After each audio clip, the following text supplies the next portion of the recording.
menurut mereka pengantara itu ya Yesus Kristus saja. Maka bagi mereka tidak ada pengantara sekunder atau tambahan atau yang lain, meminta doa kepada orang lain, atau juga ketika kita meminta didoakan oleh pemimpin agama. Jadi pengantara satu-satunya itu tidak bisa digantikan, bahwa saya sangat menganggap bahwa Bunda Maria adalah ibu rohani saya, dan bisa dikatakan bahwa saya mempunyai ibu bukan hanya di dunia ini tetapi juga yang berada di surga.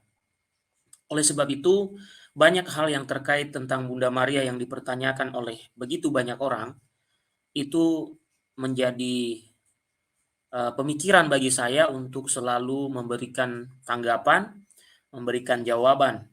Dan sebelum-sebelumnya saya sudah menanggapi mengenai Bunda Maria dikandung tanpa noda dosa, meskipun banyak hal yang tentunya masih kurang-kurang.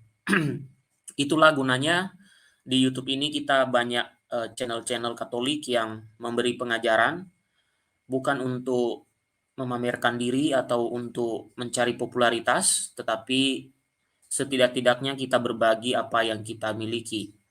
Maka tidak ada satupun yang merasa paling tahu dan lain sebagainya. Sehingga saya katakan banyak hal di dalam penjelasan-penjelasan saya tentang ajaran Katolik itu mungkin ada miskomunikasi, misreferensi, dan lain sebagainya.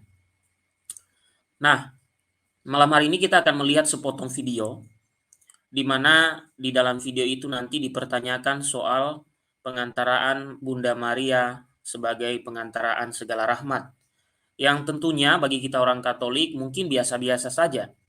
Tetapi ketika orang lain bertanya kepada kita, setidaknya kita bisa memberikan pertanggungjawaban. Maka dari itu, pada malam hari ini sebenarnya adalah live yang sangat singkat dan juga mudah-mudahan dapat berjalan dengan lancar dengan sinyal yang baik.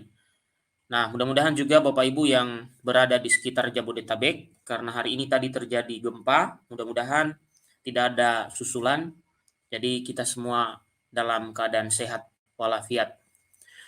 Bapak Ibu saudara-saudari, sebentar lagi kita akan melihat video berikut ini, mungkin sekitar 3 menit videonya, yaitu membahas tentang bagaimana beberapa orang atau sekelompok orang mempertanyakan tentang iman Katolik. Tentunya bertanya itu sebenarnya tidak salah. Yang salah itu kalau intensi bertanya itu apa, itu yang salah. Ada intensinya untuk mencobai, ada intensinya untuk sekedar membuat orang lain bingung. Tapi kalau bertanya untuk mengetahui dan kemudian setuju untuk tidak setuju, itu hal yang menurut saya biasa saja. Tapi yang terjadi dalam video ini adalah mereka menyampaikan tuduhan setelah mempertanyakan tentang iman Katolik. Baik, saya akan tampilkan videonya yang kurang lebih ada 3 menit. Kita akan lihat videonya.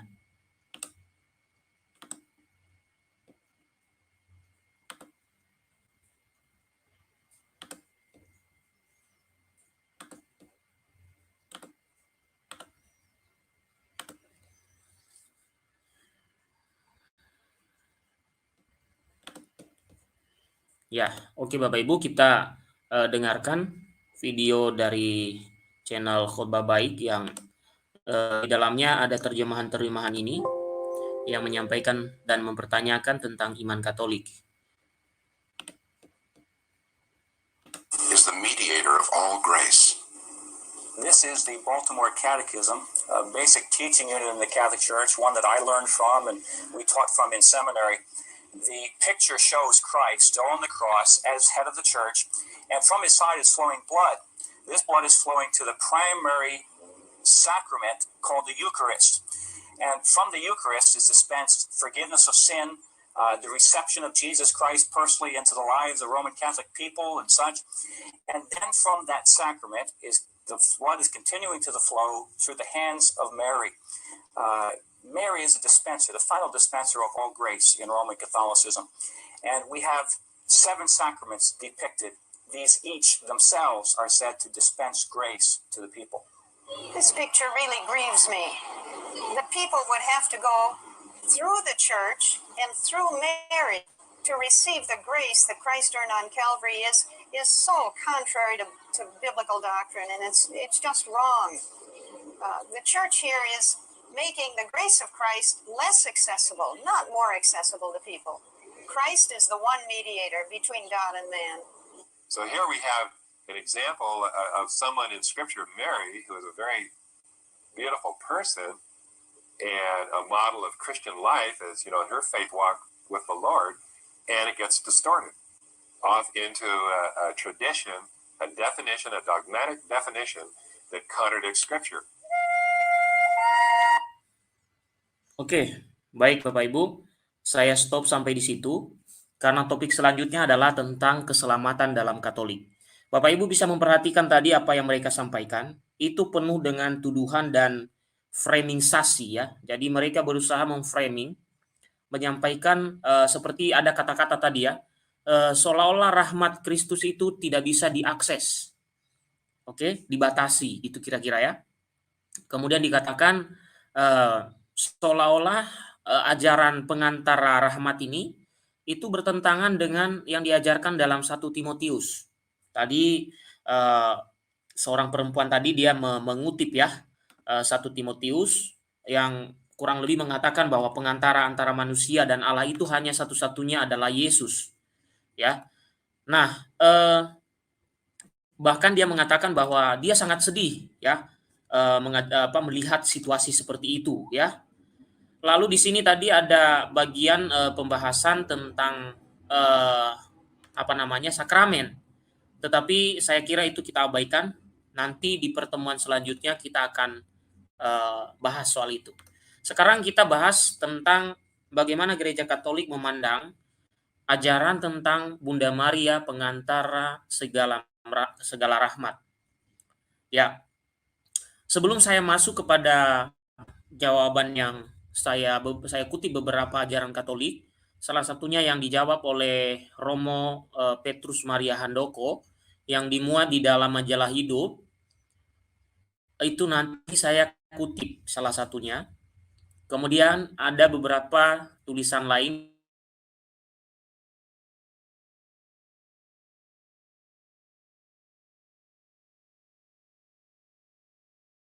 orang Katolik atau saya ya, contohnya orang Katolik yang sama sekali tidak melek terhadap ajaran Katolik, mendengar kata-kata mereka itu mudah terdoktrin dalam pikiran saya bahwa memang benar Katolik itu salah.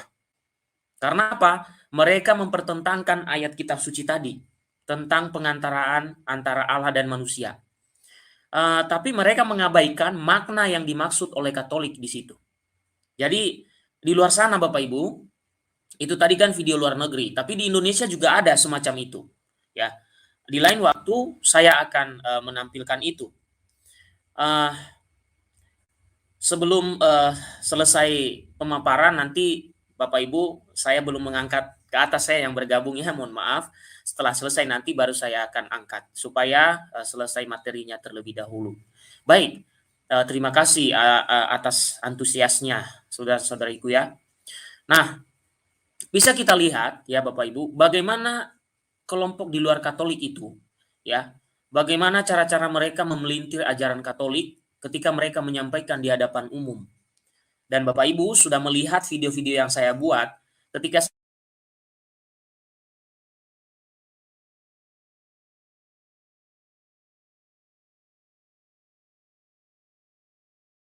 ucapan dari seseorang tadi, dia mengatakan bahwa ajaran Bunda Maria sebagai pengantara rahmat itu mendistorsi ajaran doktrin Alkitabiah katanya. Saya sangat alergi dengan kata-kata Alkitabiah itu. Karena banyak yang tidak Alkitabiah juga yang diyakini oleh non-Katolik. Dan Bapak Ibu silakan tonton tentang pembahasan sola scriptura itu yang juga banyak diyakini tidak ada dalam Skriptura. Itu artinya kan banyak juga kemunafikan di luar sana. Nah Bapak Ibu kita lihat bagaimana ajaran yang kita dengarkan tadi itu dipahami dalam Gereja Katolik. bukan seperti yang mereka maksud.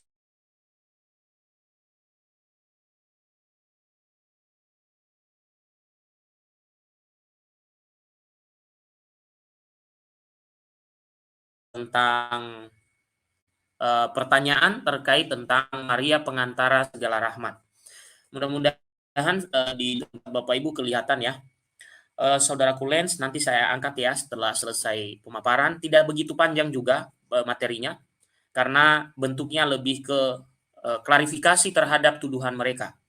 Baik, di dalam majalah Hidup saya menemukan ada seorang yang bertanya, ya, ada seorang yang bertanya kepada Romo Petrus Maria Handoko, di mana saya juga sering membaca buku-buku beliau itu, ya, dan juga pernah menjadi seorang Romo yang sangat aktif menjawab pertanyaan umat di majalah Hidup. Untuk tahun-tahun ini saya belum tahu majalah itu apakah masih memuat pertanyaan-pertanyaan dengan jawabannya. Mudah-mudahan masih ya, karena Romo Petrus Maria Handoko ini sangat mumpuni dalam menjawab soal itu. Baik, Bapak Ibu, kita akan melihat ya, Maria pengantara segala rahmat. Nah, pertanyaan yang dipertanyakan itu adalah, mengapa dalam gereja Katolik, ya, Bunda Maria mempunyai peranan untuk menjadi perantara doa-doa kita? Dalam kurung, dengan adanya devosi-devosi. Sedangkan saudara-saudari kita Kristen non-Katolik tidak demikian. Lalu dilanjutkan pertanyaannya,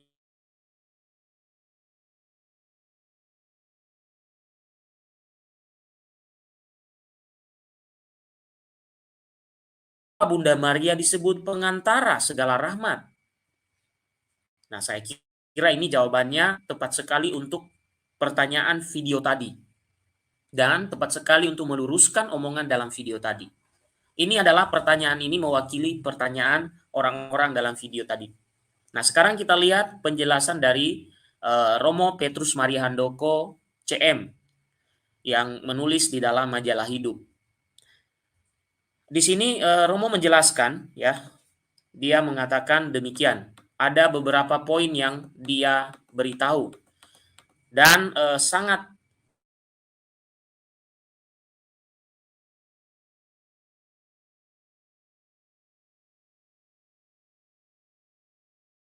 Oke, terima kasih atas antusiasnya. Oke, pertama, ini adalah jawaban dari Romo. Pertama, dikatakan demikian.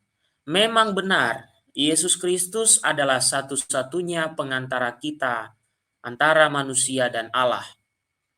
Ya, memang dia adalah satu-satunya pengantara kita, manusia dengan Allah. Sebagaimana dalam 1 Timotius 2 ayat 5-6, dan gereja Katolik tidak pernah membantah itu. Bisa saja kita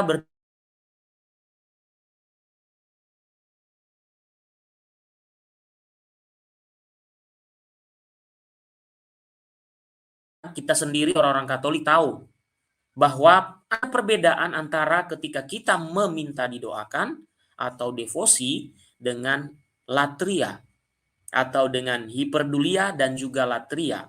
Latria atau penyembahan itu hanya diberikan kepada Allah Tritunggal. Kemudian hiperdulia itu kita berikan kepada devosi-devosi atau penghormatan kepada Bunda Maria dan Santo Santa. Kemudian yang selanjutnya disebut dulia relatif, kita berikan kepada benda-benda rohani. Penghormatan kepada benda-benda rohani yang sudah didoakan atau diberkati. Nah, tidak ada makhluk lain ya, Bapak Ibu, dikatakan di sini ya, tidak ada makhluk lain yang mampu menjadi pengantara kita dengan Allah selain Yesus Kristus. Itu yang dikatakan oleh Romo Handoko di sini ya. Karena alasannya kenapa? Karena hanya dialah yang sungguh Allah dan sungguh manusia. Dua kodrat yang dimiliki oleh Yesus Kristus itulah yang memungkinkan kepengantaraan yang sungguh antara Allah dan manusia. Dan Bunda Maria tidak mempunyai dua kodrat seperti Yesus Kristus. Itu penjelasan bagian pertama. Jadi, bagian pertama ini mengonfirmasi kepada Anda, termasuk yang percaya kepada video tadi, Gereja Katolik tidak pernah menolak ajaran kitab suci yang mengatakan satu-satunya pengantara Allah dan manusia adalah Kristus Yesus, dan tidak ada manusia satupun, bahkan Bunda Maria sekalipun, tidak bisa menghentikan posisi Yesus itu. Karena apa? Yesus sungguh Allah dan sungguh manusia, sehingga dia bisa menjadi pengantara antara Allah dan manusia. Sementara dua kodrat itu tidak dimiliki oleh Bunda Maria. Itu yang pertama. Poin pertama, jawabannya itu.